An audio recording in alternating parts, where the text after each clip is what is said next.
دینی مرجعیت اہل بیت کے پاس ہے. دین، تمام دین، جزء دین اہل بیت سے حاصل کرنا چاہیے. جائے رجوع اہل بیت ہے. ہمیں اہل بیت کی طرف دینی تمام امور میں رجوع کرنا چاہیے.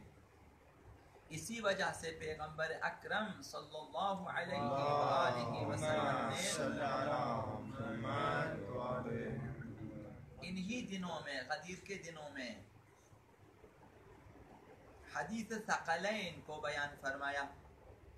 حدیث ثقلین جس میں پیغمبر صاحب نے فرمایا کہ میں تمہارے درمیان دو گران قدر چیزیں، دو عظیم چیزیں چھوڑے جا رہا ہوں، تم میں چھوڑے جا رہا ہوں. یعنی تمہارے پاس وہ امانت ہے تمہارے اوپر، نہیں ان کے پاس میں چھوڑ کے جا رہا ہوں، تم جانے، تمہارا کام جانے. اگرچہ لوگوں نے ایسا ہی کیا، لیکن پیغام فرمایا کہ میں ایسے ہی چھوڑ کے نہیں جا رہا ہوں، میں پوچھوں گا قیامت کے دن کہ تم نے ان کے ساتھ کیا کیا. لہذا حدیث ثقلین بیان فرمایا کہ میرے اہل جو ہے، انی تارکن فیکم الثقلین، میں تم میں دو گران قدر، دو عظیم المرتبہ چیزیں چھوڑے جا رہا ہوں. کتاب اللہ وعطرتی اہل بیتی. ایک قرآن مجید ہے کتاب خدا، اور ایک میری عطرت اہل بیت ہیں، وہ جو خاص اہل بیت ہیں وہ. اب یہ بیان کیا اور مسلمانوں کا اپنے معصوم اہل بیت سے شریعت اور دینی احکام حاصل کرنے کی رہنمائی کی. یعنی میں جا رہا ہوں، تمہارے درمیان دو چیزیں، قرآن اور اہل بیت، تو یعنی رجوع انہی کی طرف کرنا ہے. یہ دونوں چیزیں تمہارے، میری جگہ، یعنی میں جا رہا ہوں، میں اپنی جگہ دو چیزیں چھوڑے جا رہا ہوں، قرآن اور اہل بیت، ان کی طرف رجوع کریں. تو لہٰذا غدیر کا پیغام یہ ہے کہ قیامت تک اپنے دینی تمام امور میں اہل بیت کی طرف رجوع کریں، قرآن اور اہل بیت کی طرف. اہل بیت مرجع دین ہے. یہ 7واں پیغام غدیر کا.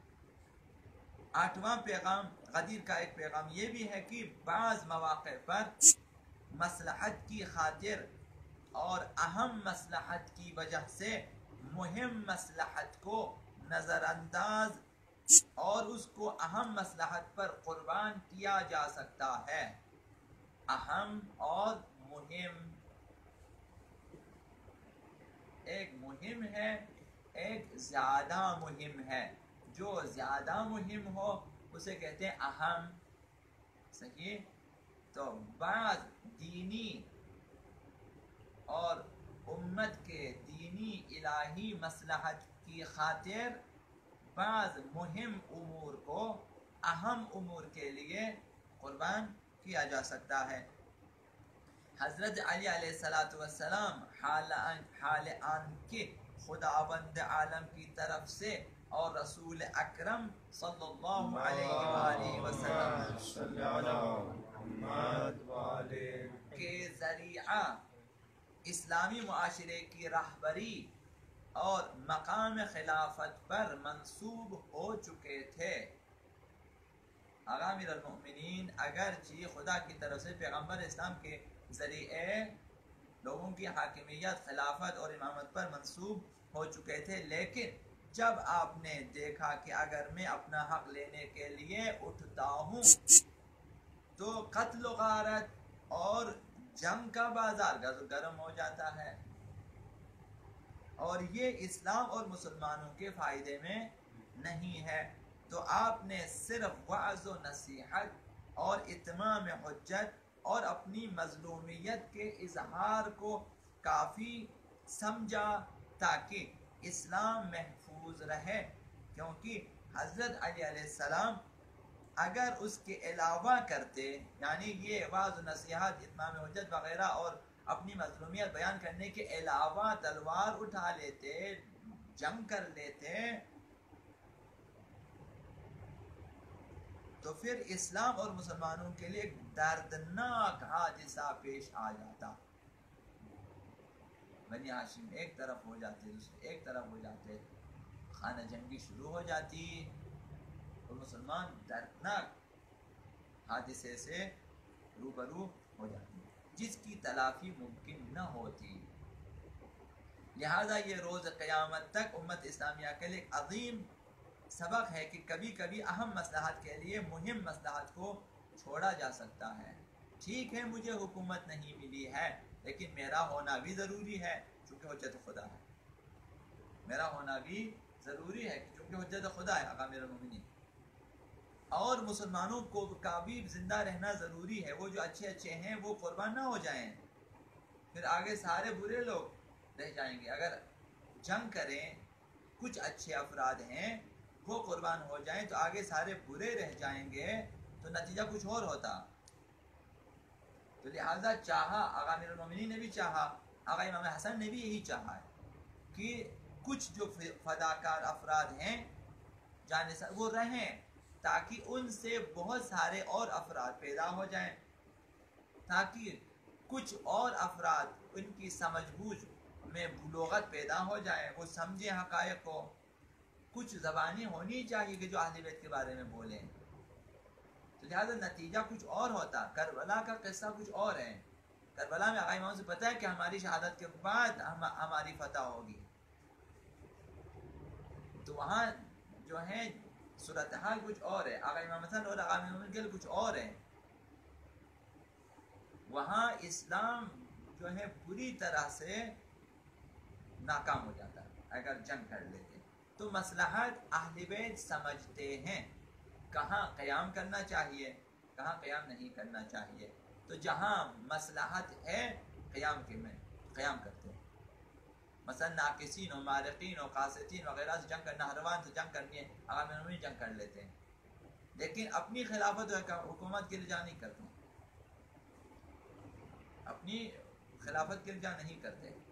اتمام حجت کرتے ہیں، بار بار خطبے دے دیتے ہیں کہ ہم مستحق ہیں، ہم اہل بیت ہیں، قدیر میں ہمارا اعلان ہوا وغیرہ، بہت ساری باتیں بیان کرتے، لیکن جنگ نہیں کرتے چونکہ سمجھتے ہیں کہ اگر جنگ کی صورت میں نتیجہ برعکس ہوگا.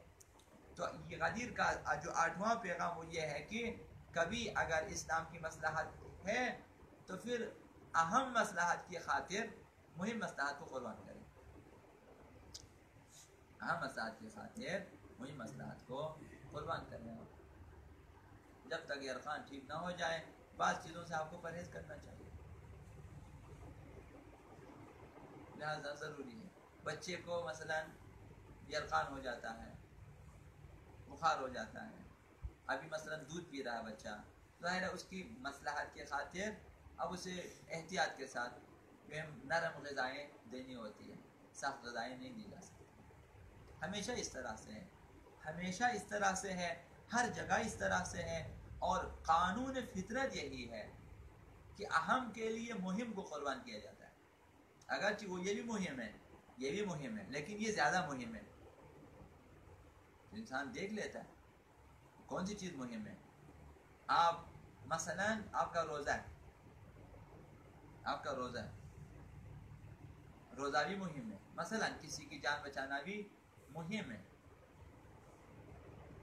اپنی جان بچانا بھی مہم ہے. مثلا گھر پہ حملہ ہو جاتا ہے، ناموس کو بچانا مہم ہے. وہاں انسان اپنی پرواہ نہیں کرتا. مثلا یہ اپنے روزے کی پرواہ نہیں کرتا، کسی کی مثلا کسی کو بچانے کے لیے، کسی کی مدد کے لیے جو کہ نکل جاتے ہیں، انسان اپنا روزہ چھوڑ دیتا ہے. اپنی نماز بھی کبھی اوقات مثلا نماز پڑھنی ہوتی ہے، مثلا ایک بندہ غرق ہو جاتا ہے، آپ نماز چھوڑ کے مثلا اس کو بچانے کے لیے جاتے ہیں. جو بھی مہم ہے یہ مہم ہے. اس ہمیشہ قانون فطرت یہی ہے. حتیٰ جانوروں میں یہی چیزیں، وہ جب دیکھتے ہیں خطرات ہیں تو وہ بہت ساری چیزوں کو چھوڑ کے اپنی جان بچا لیتے ہیں. تقیہ بھی یہی چیز ہے، تقیہ بھی یہی چیز ہے کہ اہم ترین چیزوں کے لیے ایک مہم چیزوں کو چھوڑ دیتے ہیں. مثلا ایک دروغ مصلحت آمیز، جھوٹ بولنا بری بات ہے، لیکن ابھی دو بندوں میں مصالحت کرنی ہے، ایک جھوٹ کے ذریعے مصالحت ہو سکتی ہے.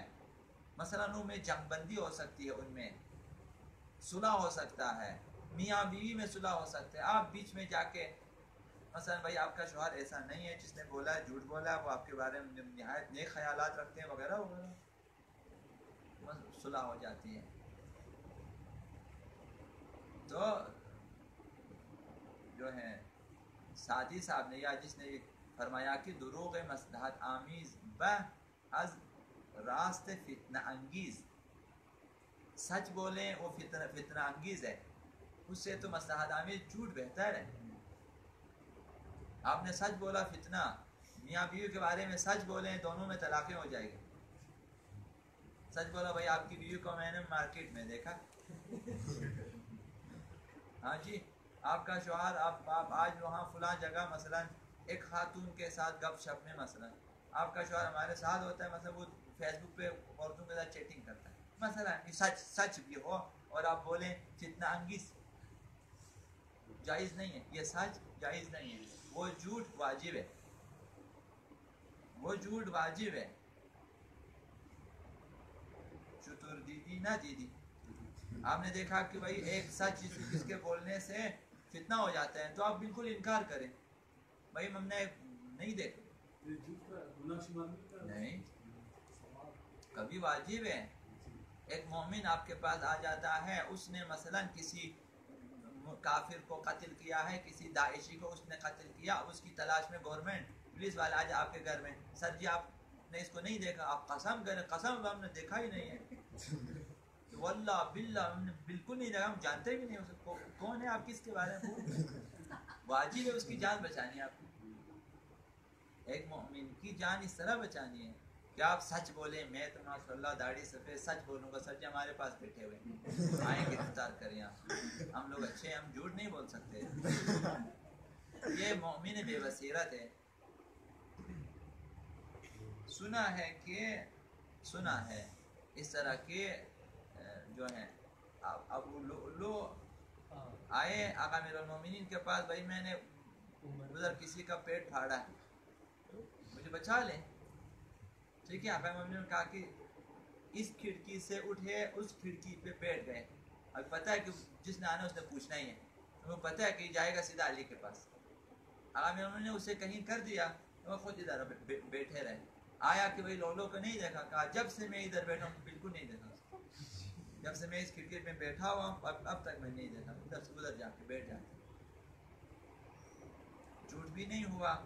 مثلا انسان پہ واجب ہے کہ بعض اہم مصلحتوں کی خاطر کچھ مہم، سچ بولنا مہم ہے، چھوڑ دیں اسے،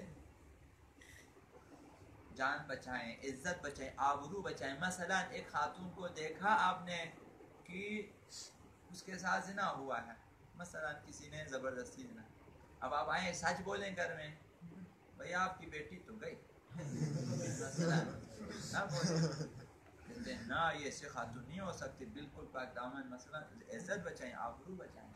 بعض جوانوں میں غیرت نہیں ہے، گرل فرینڈ بنا لیتے ہیں، صحیح ہنی مون منا لیتے ہیں، اب اتفاقاً کیا ہوا پیٹ میں بچہ ہے، اگر غیرت ہو تو بچا سکتا ہے نا خاتون کو بھی اس بچے کو بھی معاشرے میں، ٹھیک ہے، آپ زیادہ سے زیادہ لوگ کہیں گے کہ بھائی انہوں نے، آپ کہیں جا کے مثلا نکاح کر لیں، صحیح کہیں کہ بھائی یہ بچہ میرا ہے، یہ میری بیوی، ہم نے اس طرح سے مثلا نکاح کیا، ہمارا واقعہ ہے کہ دونوں میں مثلا اسی طرح کالج کی دوستی، پیٹ میں بچہ ہوا، عورت نے کہا کہ اب پیٹ میں بچہ ہے تو تمہارا ہے، ٹھیک ہے، اب عزت بچانی ہے، ٹھیک جاؤ نکاح کرتے ہیں ہم دونوں، کس کو بچاؤ، اور ہم کہیں گے کہ مثلا ہمارا بیٹا ہے، اگر نہیں تو میں خودکشی کر لوں گی، بچے بیٹا بھی مرے گا اور یہ بھی، اس نے نہیں کیا، اس نے جا کے خودکشی کر لی صحرا میں، اس خاتون نے، برملا بھی ہوا، عزت بھی گئی، یہاں اگر یہ شخص ان میں شاید کی بنیاد پر، شاید اگر وہ اس کی عزت بچا لیتے اور اس دونوں کی جانوں کو بچا لیتے، شاید خداوند اس گناہ کو بخش دیتا، شاید اس گناہ کو بخش دیتا کہ تم نے دو بندوں کی جان بچائی ہے، میں اس گناہ کو بخش دیتا ہوں، مجھے زنا شاید سوچنا چاہیے، بھئی غلطی ہو گئی ہم سے، توبہ کریں، دونوں نکاح کریں اور اعلان کریں، ہم نے زیادہ زیادہ میاں جو ہے والدین ناراض ہو جائیں گے، تم نے ہم سے پوچھے گا کیوں نکاح، بھائی کر لیا ٹھیک ہے، لیکن عزت بچے گی پھر بھی، لہذا اہم مہم غدیر کا ایک پیغام یہ ہے، آقا امین المومنین آقا امام حسن نے جو ہے اہم مہم کو مد نظر رکھا غدیر کے پیغام. 9واں پیغام یہ ہے کہ اکمال دین، اتمام نعمت اور حق و حقیقت کے بیان اور لوگوں پر اتمام حجت کرنے سے خداوند عالم کی رضایت حاصل ہو جاتی ہے. آقا رسول خدا صلی اللہ علیہ وآلہ وسلم نے ولایت کا اعلان کیا، جو کہ تکمیل نعمت الہی، تکمیل دین وغیرہ، اس کے نتیجے میں خداوند متعال کی رضایت حاصل ہوئی. ورضیت لکم الاسلام. پیغام یہ ہے کہ انسان اتمام نعمت کے لیے کوشش کرے اور حق و حقیقت کے بیان کے لوگوں پہ اتمام حجت کریں، خداوند راضی ہو جاتا ہے. یہ 9واں پیغام ہے. ہمیشہ اتمام حجت کیا کریں کہ عذر باقی نہ رہے. اتمام حجت کے معنی یہ ہے کسی کے لیے عذر نہ چھوڑیں، آزمائیں، امتحان ثابت کریں کہ بھئی یہ ہو گیا، کوئی ابھی عذر نہیں ہے تمہارے لیے. بارہا آپ نے جگایا مثلا کسی کو نماز شب کے لیے، قیامت کے دن کوئی عذر باقی نہیں اس کے پاس، بھئی اس نے بار بار جگایا تھا نہیں اٹھے تھے، عذر ختم. خداوند اس پہ راضی ہو جاتے ہیں. وَأَمُرْ أَهْلَكَ بِالصَّلَاةِ، اپنے اہل عیال کو نماز کا حکم دیا کریں. تو ہمیشہ نماز کے ٹائم پہ جگایا کریں لوگوں کو، گھر والوں کو، بھئی اٹھو نماز پڑھو. مگر وہ جب وہ لجاجت کریں پھر وہ بولو سو جاؤ. جہنم کا راستہ وسیع بھی ہے اور سیدھا جاؤ. انہیں اپنا اتمام حجت کرنی چاہیے. 10واں پیغام تبلیغ اور حق کے بیان کے لیے عام اعلان کیا جائے اور چھپ کر کام نہ کیا جائے. غدیر کے ایک پیغام ہے جب حق و حقیقت برملا کرنی ہے تو عام کریں، چھپ چھپ کے نہ بتائیں، سرگوشی نہ کریں کہ حق اس کے ساتھ ہے، نہ بولے اعلان کر کے بولے ہاتھ بھی اٹھا کے اس کے ساتھ ہے، نہ کس کے ساتھ، سرگوشی نہ کریں. جی جہاں پہ آپ واقعاً حق کو بیان کرنا ہے پھر برملا بیان کریں، پھر سرگوش کہ بھائی 1 منٹ باہر آ جائیں، میں ذرا ادھر آپ کو بتا دوں، ادھر نہ بتائیں، سب کے سامنے بتا دیں.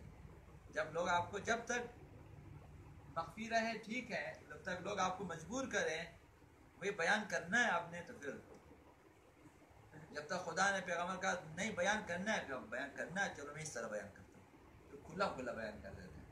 پہلے پیغمبر صاحب نے معذرت کہ خدا یہاں پہ اتنے منافقین بیٹھے ہوئے مسخرہ کریں گے، خلاصہ معذرت کیے، تھوڑا سا یا ادھر ادھر کریں.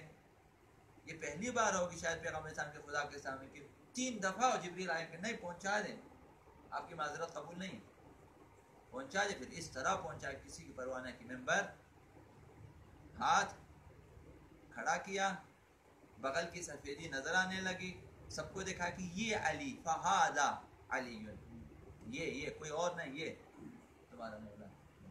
یعنی حق اور حقیقت کا جب اعلان کرنا ہے تو پھر برملا اعلان کریں، پھر سرگوشی نہ کریں، چھپ چھپ کے خط و کتابت میسیجز کے ذریعے نہ بتائیں.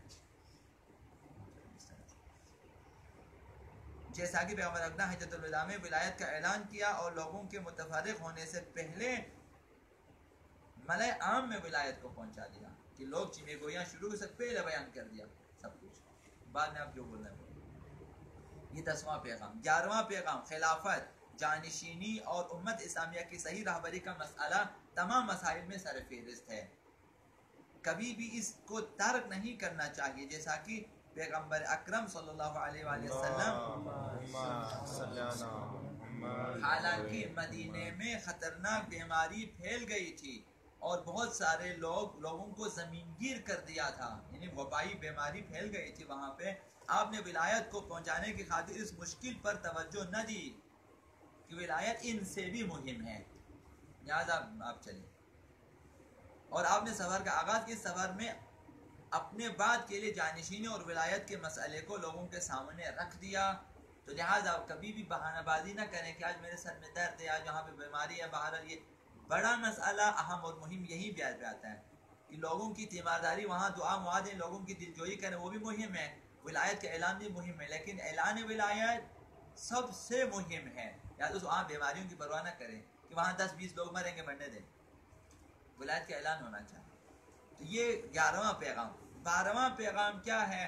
اسلامی معاشرے میں صحیح رہبری کا مسئلہ روح اور شریعت کی جان کی طرح ہے. روح اسلامی ہے، شریعت کی روح اور جان ہے. اگر اس مسئلے کو بیان نہ کیا جائے تو پھر اسلامی معاشرے کے ستون درہم برہم ہو جائیں گے. خداوند عالم نے اپنے رسول سے خطاب کر فرمایا وَإِن لَمْ تَفْعَلْ فَمَا بَلَّغْتَ رِسَالَتَهُ، اگر آپ نے یہ کام نہ کیا تو آپ نے پھر پیغام ہی نہیں پہنچایا، کیونکہ سارے فارغ ہو جائیں گے، آپ کا پھر باقی سارے کام بیکار. 23 سالہ زندگی اور آپ کے کام بیکار. یہ آخری جو ہے سنگ تمام مہم ہے. سب کچھ بنائیں اور آخری اینٹ نہ رکھیں. جو آخری اینٹ آپ مثلا آخری جو دیواریں ہیں مثلا جس پہ آپ نے چھت ڈالنی ہے نہ لگائیں، سنگ تمام نہیں ہے تو اب وہ ٹیڑھا ہی ٹیڑھا رہے گا، چھت بھی ٹیڑھی ہو جائے گا، پورے ہمارا جتنا کام آپ نے کیا خراب. اس طرح سے تو یہ ولایت سنگ تمام ہے اسلام میں، آخری فائنل. اگر وہ نہ کریں کچھ نہیں. امتحان آخری ہے، سارا سال پڑھنے کا کوئی فائدہ نہیں جب تک آپ امتحان نہ دیں، بس نہ کریں. امتحان کے آپ بولے آخری میں غیر حاضر، آپ آخری پیپر میں غیر حاضر رہے، سارے پیپر دیے ٹھیک، آخری نہیں سارے سر میں درد ہے میں نہیں جاؤں گا، اب نہ جائیں تو آپ کو دوبارہ امتحان دینا ہے، یا اگر پھر سال گزر گئے تو گزر گئے. اس طرح سے تو لہٰذا یہ غدیر کا 12واں پیغام یہ ہے کہ رہبریت کا مسئلہ جو ہے وہ روح اور روان دین ہے، جان دین ہے. لہٰذا اس مسئلے کو بیان نہ کیا تو سارا اسلام ٹیڑھا جو ہے وہ ٹیڑھا ہی جائے گا. لہٰذا یہ مسئلہ بہت مہم ہے. اب یہ 12واں پیغام تھا غدیر کا. انشاءاللہ ہم ان تمام مسائل پہ توجہ دیں گے اور غدیر کو اس طرح سے ہم آگے بڑھائیں گے.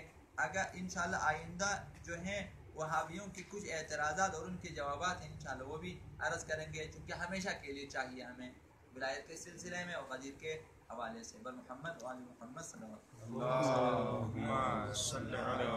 وسلم.